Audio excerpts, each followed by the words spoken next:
Hello दोस्तों, आज हम घर पर चावल का आटा बना के कैसे तैयार कर सकते हैं बहुत ही आसान तरीके से। और एक ही दिन में हमारा चावल का आटा बन के तैयार हो जाता है।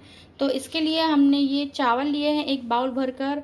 इसके लिए हमें ज़रूरी नहीं है कि बासमती या बड़े चावल चाहिए, कोई से भी छोटे टुकड़े के भी जो चावल आते हैं वो भी आप ले सकते हैं। और इनको हमें 2 से 3 घंटे के लिए पानी में भिगोना है। आप चाहें तो रात में चावल भिगो दें और सुबह निकाल लें। और अगर आपको सुबह भिगोना है तो आप सुबह उठ के 7-8 बजे चावल डाल दें भीगने के लिए और 11 से 12 बजे तक इनको निकाल लें। तो हमने पहले से ही पानी में चावल भिगो के रखे हुए थे। तो अब हम इनको इसका पानी निकाल के अलग कर देते हैं और इसे अच्छी तरह से धो लेते हैं। और आप देख सकते हैं कि चावल हमारे कितने वाइट हो गए हैं, क्योंकि चावल का आटा भी इसी तरह से बनता है और वो वाइट होता है। तो अभी हम इसका पानी निकाल देते हैं। अभी इस तरह से छलनी की मदद से हमने चावल का पूरा पानी निकाल दिया है। और अब हम इन चावल को एक कॉटन के कपड़े पर सूखने के लिए डालेंगे। तो कॉटन का कपड़ा आप कोई भी टॉवल या फिर आपके पास अगर कॉटन का दुपट्टा है तो वो भी आप ले सकते हैं। तो इस तरह से हमने कॉटन का दुपट्टा लिया हुआ है। तो अब हम इस पर ये चावल सूखने के लिए पतले पतले डाल देंगे। तो अभी इसका पूरा पानी निकल गया है चावल का। तो हम इसको इस तरह से डाल देते हैं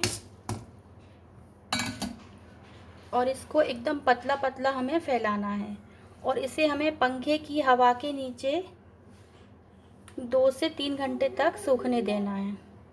तो अभी इस तरह से फैला के हम इसे पंखे के नीचे रख देते हैं। तो 2-3 घंटे बाद हम आपको बताएंगे कि हमारे चावल किस तरह से हो गए हैं और हमें इनको किस तरह से पीसना है। अभी आप देख सकते हैं कि पानी हमारे हाथ में लग रहा है, चावल भी चिपक रहे हैं। तो अभी हम इनको पंखे के नीचे सूखने देते हैं। अभी चावल को हमने पंखे के हवा के नीचे 2 से 3 घंटे तक रख दिया था। तो चावल अभी हमारे इस तरह से सूख गए हैं। इनमें हल्का सा मॉइस्चर है, लेकिन इतना मॉइस्चर नहीं होगा तो चावल हमारे अच्छे से नहीं पिसेंगे। अभी इस तरह से चावल हमारे सूख चुके हैं। तो अब हम इसको मिक्सर ग्राइंड में डालकर अच्छी तरह से पीस लेंगे। तो इस तरह से हम ये चावल डाल लेते हैं और इनको पीस लेते हैं। अभी इस तरह से मिक्सी में ग्राइंड में हमने अच्छे से इसको पीस लिया है। और अब हम इस तरह से एक छलनी की मदद से इसको चालेंगे, ताकि जो भी थोड़ा बहुत चावल मोटा रह गया है उसको हम दोबारा से पीस लें। तो इस तरह से हम इसको चाल लेंगे।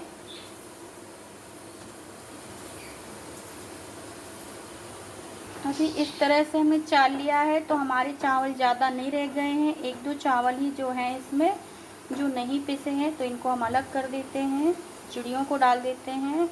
और मिक्सी को हमें ज़्यादा देर तक घुमाना है, ताकि हमारा जो आटा है वो अच्छी तरह से पिस के तैयार हो। तो आप देख सकते हैं कि चावल का आटा जो है वो हमारा बन के तैयार हो गया है।